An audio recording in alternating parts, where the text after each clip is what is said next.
Graça e paz, irmãos, tudo bem com vocês? No vídeo de hoje, nós vamos estudar Ezequiel 36, mas antes de entrar na leitura de Ezequiel 36, eu quero preparar a mente de vocês para vocês entenderem algo sobre o espírito do anticristo. Algo sobre os propósitos de Satanás que tenta frustrar os propósitos do Senhor. Então presta atenção no que eu vou falar a partir de agora, vai ser muito importante. Algumas coisas vocês já sabem, outras vão acabar recapitulando e revisando, e talvez tenha coisas que vocês não saibam ainda. Presta atenção, nós vamos fazer uma análise e na parte 2 do vídeo a gente vai entrar dentro de Ezequiel 36 e vocês vão ler a palavra de uma maneira completamente diferente. Presta atenção nisso. Desde os tempos da Igreja Católica, o espírito do anticristo que age com o espírito antissemita, um espírito antiprofecia, ele vem operando para tirar Israel do mapa, em todos os sentidos, seja por morte, seja tirar ele das promessas.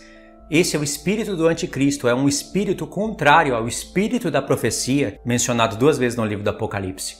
Então, tem a Igreja Católica, que sequestrou a palavra de Deus, a aprisionou, e depois, quando a palavra de Deus foi sendo liberada aos poucos, ela vem usando uma linguagem hiperespiritualista, espiritualizando tudo, para tentar tirar Israel do mapa e para anular muitas profecias, porque ao hiperespiritualizar as profecias, aonde elas não são espirituais, você aniquila as promessas do Israel segundo a carne, não sobra nações, não tem promessas verdadeiras para a igreja e sobra apenas algo religioso que não tem nada a ver com o Evangelho de Cristo.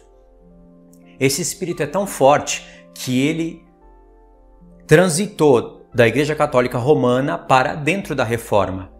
E dentro da Reforma, vocês sabem, tem 2 linhas de interpretação e as duas são uma baita de uma heresia. Amilenista e pós-milenista. Elas parecem a mesma coisa, mas não são. É uma pior do que a outra. E é o mesmo processo, a mesma proposta. Tirar Israel do mapa, não deixar a gente entender que sobra nações, não deixar a gente visualizar o reino do Messias, como ele de fato será. E aí 7 festas, 2 casas de Israel, 3ª casa de Israel, nações restantes, o reino milenar, vai tudo para os ares. O que sobra é apenas mentiras, faladas em nome de Cristo, faladas em nome do Evangelho.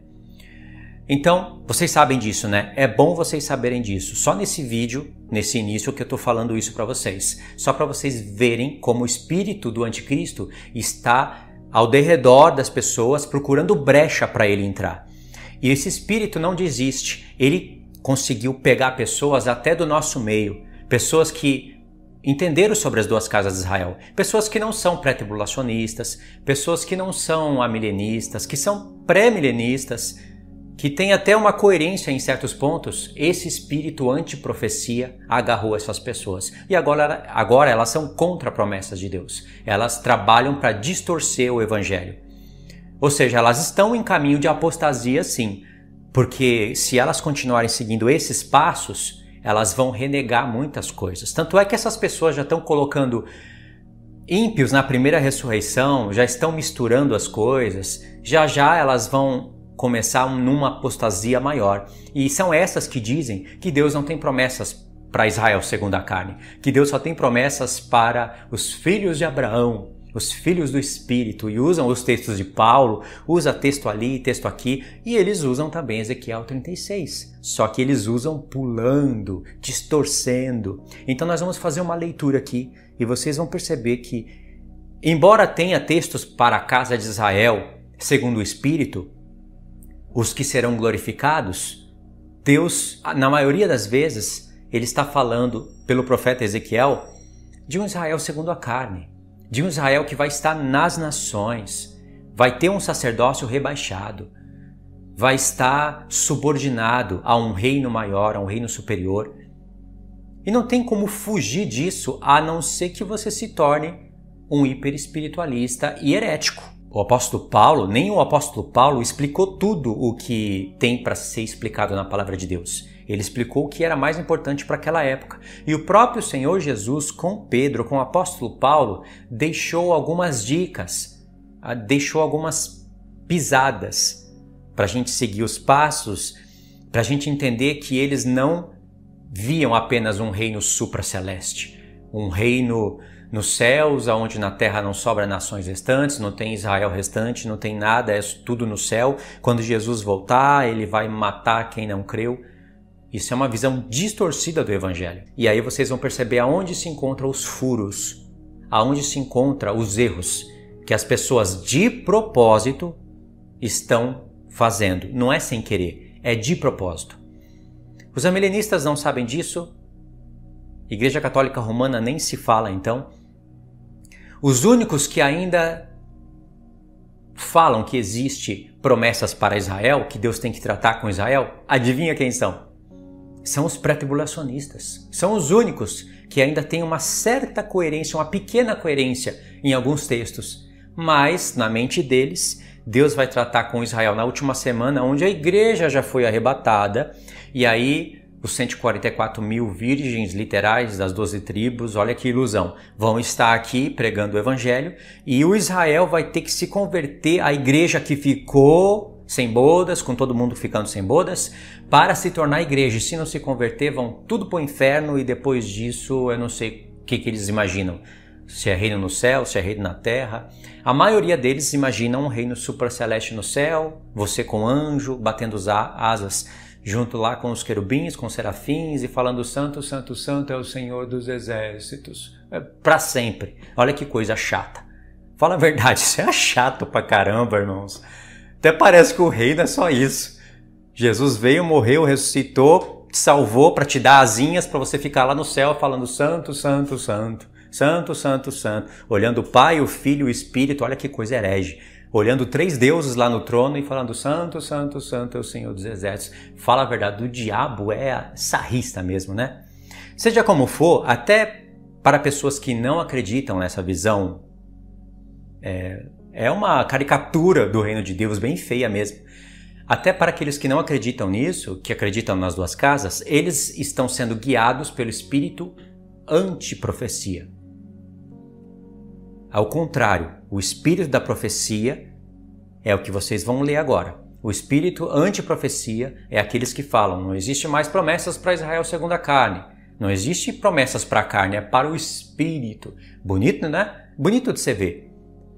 Mas só por um texto, só por um, hein? A gente prova a mentira disso. Aí a gente volta em Ezequiel 36. Já que eu toquei nesse assunto, né? Dá para provar por um texto. Daniel, capítulo 12. Último verso. Não, penúltimo. Verso 12. Presta atenção. Bem-aventurado que espera e chega até 1335 dias. Tu, porém, olha o contraste que Deus está fazendo com os que chegam e esperam até 1335 para Daniel. Tu, porém, Daniel, segue o teu caminho até o fim, pois descansarás e ao fim dos dias te levantarás, aqui é a ressurreição, para receber a tua herança. Daniel, certamente, mesmo que vivendo no tempo da antiga aliança, em tempo de cativeiro, ele agiu como um sacerdote de nova aliança. Daniel vai ressuscitar para reinar com Cristo, só que não nos 1335. Daniel vai ressuscitar no 1260, ou seja, ele vai fazer parte de uma reunião para agrupar os reinos, para, em questão de 75 dias, desfazer o reino do anticristo até o fim, capturar os que estão escondidos pelos montes, julgar o reino da besta, né? Vai ter guerra, vai ter batalha. 75 dias para colocar tudo em ordem, para as nações entrarem no reino, as nações que restam, entrarem no reino em 1335. Então, se Deus tem promessa até para as nações segundo a carne, como que Deus não vai ter promessas para um Israel segundo a carne? Não faz sentido, né? E esse não é o único texto que fala de nações restantes. Aqui é um texto misterioso, porque a gente sabe que a grande tribulação, ela é 3 anos e meio. Mas ela tem uma primeira parte que é considerado tribulação, porque a terra vai estar em tribulação, o anticristo vai estar aí, os 10 reinos vão estar unidos, Mas as duas testemunhas vão profetizar por 1260 dias, ainda que a besta queira fazer mal para elas, vai tentar, mas não vai conseguir, e depois elas vão morrer na metade da semana, e a besta vai receber autoridade, poder de Satanás, o trono de Satanás vai estar estabelecido no norte, e ele vai começar a perseguir e matar os santos, e ele vai ter autoridade da parte de Satanás com seu trono, mas Deus vai restringir esse tempo por 42 meses. Então tem 1260 dias mais 42 meses. Ao todo são 7 anos. Aí é o tempo limite para a ressurreição. Mas depois tem 75 dias para a limpeza na terra e iniciar o reino. Esse é o mistério dos 1260, dos 1390 e dos 1335. Em Daniel capítulo 7, você vai ver que tem nações restantes. Daniel 7, a partir do verso 25, diz o seguinte: proferirá palavras contra o Altíssimo, magoará os santos do Altíssimo e cuidará em mudar os tempos e a lei. E os santos lhe serão entregues nas mãos por um tempo, 2 tempos e metade de um tempo. Mas depois se assentará ao tribunal para lhe tirar o domínio, para o destruir e o consumir até o fim. Essa parte aqui está lá em Apocalipse 20. O tribunal que julga os sobreviventes do reino da besta, antes deles irem para o lago de fogo. É exatamente o mesmo ponto. O reino, o domínio, a majestade de todos os reinos debaixo do céu serão dados ao povo dos santos do Altíssimo. Olha a igreja tomando o domínio aqui. Ou seja, aqui tem trombetas, tem tudo. Tocou a última trombeta nesse caso aqui. O reino, o domínio, a majestade dos reinos debaixo de todo o céu serão dados ao povo dos santos do Altíssimo. E o seu reino será um reino eterno. E todos os domínios os servirão e lhe obedecerão. Aqui estão as nações restantes. As nações que tiveram aquele tempo estendido. Perceba que em Daniel 7 é falado disso. 3 animais têm o seu tempo estendido. Essas nações, elas vão restar porque elas não vão pôr a marca da besta, elas vão entrar como um grupo de pessoas não glorificadas e elas vão participar do reino.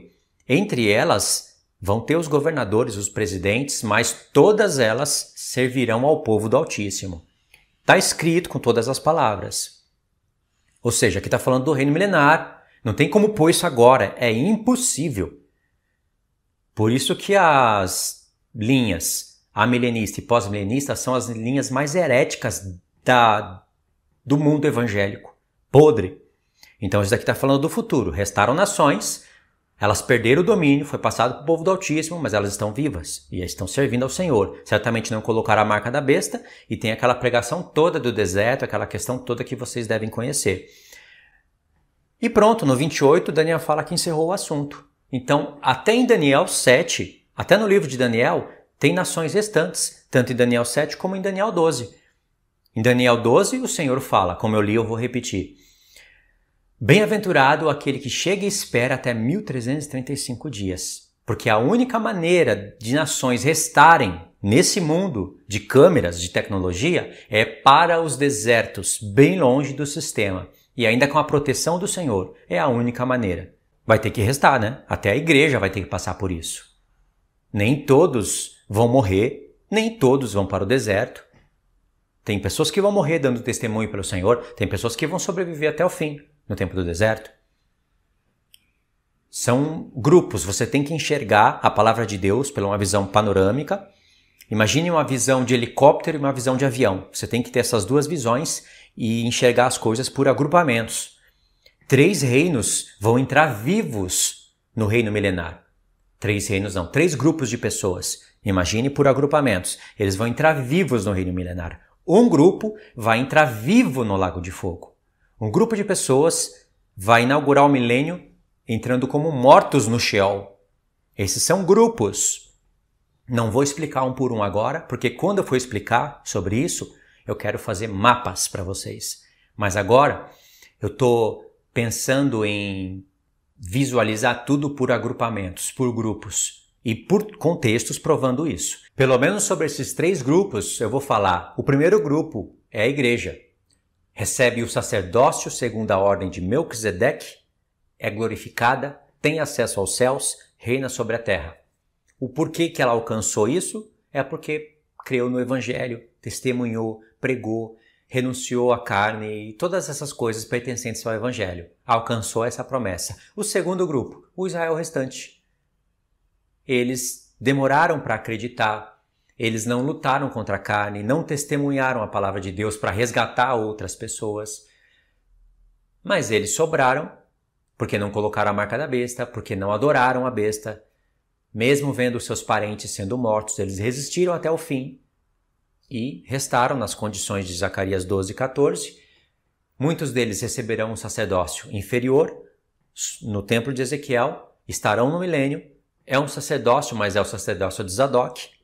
Eles não recebem a imortalidade ainda, têm a vida prolongada, faz parte de um reino que vai virar um paraíso em questão de anos. Talvez no primeiro século essa terra toda já esteja toda restaurada e é bênção, mas não tem acesso à Nova Jerusalém, não tem acesso aos céus e não tem a imortalidade. Pode alcançar no final do milênio, porque eles têm que se tornar vencedores dentro do milênio, porque vão ter apostasias dentro do milênio, vão ter rebeldias, mesmo sem a influência de Satanás e seus anjos, mas o negócio vai ficar feio mesmo quando terminar o milênio. Então, os que estiverem vivos no final do milênio vão ser provados. E aí eles vão poder alcançar um corpo glorificado, a imortalidade. Porque eu não acredito que eles vão viver em corpo de carne para sempre, precisando de respirar para viver. Isso eu não acredito. A palavra não mostra isso. E o terceiro grupo são as nações restantes, que também vão ser imortalizadas. Claro que mesmo depois da glorificação de todos os homens e da terra, porque retirou a morte. Se retirou a morte, não precisa mais de folha de árvore ou de fruto da árvore para sobreviver e se não comer o fruto morre. Porque fica uma coisa contraditória. É claro que a folha da árvore vai ser para a cura dos povos, mas isso dentro do milênio. A folha das árvores, serão para a cura dos povos. A árvore está dentro da Nova Jerusalém, a árvore da vida. Lá tem o fruto da árvore, é uma simbologia de Cristo, mas eu acredito que essa árvore existe. Mas quando entrar na eternidade, as nações, que serão povos de Deus, não vai mais depender disso. E a partir daí a gente não tem muitas informações. O que eu sei é que a morte não vai existir mais. Então, são corpos diferentes. Assim como o corpo de um querubim é de um jeito, o corpo de um serafim, por mais que pareça, é de outro jeito, o corpo de um arcanjo é de outro jeito, o corpo de um anjo é de outro jeito. Eles não são mortais, eles são imortais. Eles já foram provados na eternidade passada. Assim será com a igreja, com o Israel glorificado no futuro, o Israel que venceu o segundo Gog e Magog, e as nações restantes. Daí em diante são coisas que nós não conhecemos ainda, porque nós não temos mais nada na palavra. Nós temos, assim, um vislumbre, pensamentos de entender mais ou menos os propósitos do Senhor, onde a gente pode, tocar em alguns pontos, ver de longe. Mais ou menos isso. Entenderam? Então aqui a gente encerra o assunto. No próximo vídeo, nós vamos estudar Ezequiel 36 com essa ideia, com essa visão, tá bom? Presta atenção no que eu falei no começo do vídeo, o espírito do anticristo, o espírito antissemita querendo anular Israel, promessas para Israel segundo a carne, querendo anular nações restantes, quando ele não consegue anular Israel restante e nações restantes, ele fica satisfeito só em anular Israel restante. Porque ainda que ele não consiga o projeto dele, porque todos os planos do Senhor, aqueles finais, aqueles onde o Senhor já conjugou tudo, eles não serão frustrados. Alguma coisa ou outra é frustrada no meio do caminho porque o Senhor tem algo maior na frente. É assim que se interpreta o texto de Jó. Nenhum dos seus planos serão frustrados. Porque se for olhar parte por parte nos profetas, muitos dos desígnios do Senhor foram frustrados e ele fala claramente isso e denuncia para o povo. Mas se você for olhar o plano final, dentro daquele plano que Deus fez e que já sabia que iria ser frustrado por causa do pecado do povo, por causa da influência de Satanás e seus anjos, Deus já sabia. Mas por que ele fez? Para deixar testemunho. Para mostrar que ele quis, o povo não quis. Anjos estavam registrando tudo isso. Então é assim que você enxerga a visão do modo avião. Modo helicóptero, modo avião. 2 tipos de visões. Então tem esse espírito agindo. quando ele não faz uma coisa, ele tenta fazer outra. Ele quer fazer as duas. Ele quer anular nações restantes, Israel restante, as promessas de Deus, reino na terra. Quando ele não consegue, ele tenta uma coisa ou outra.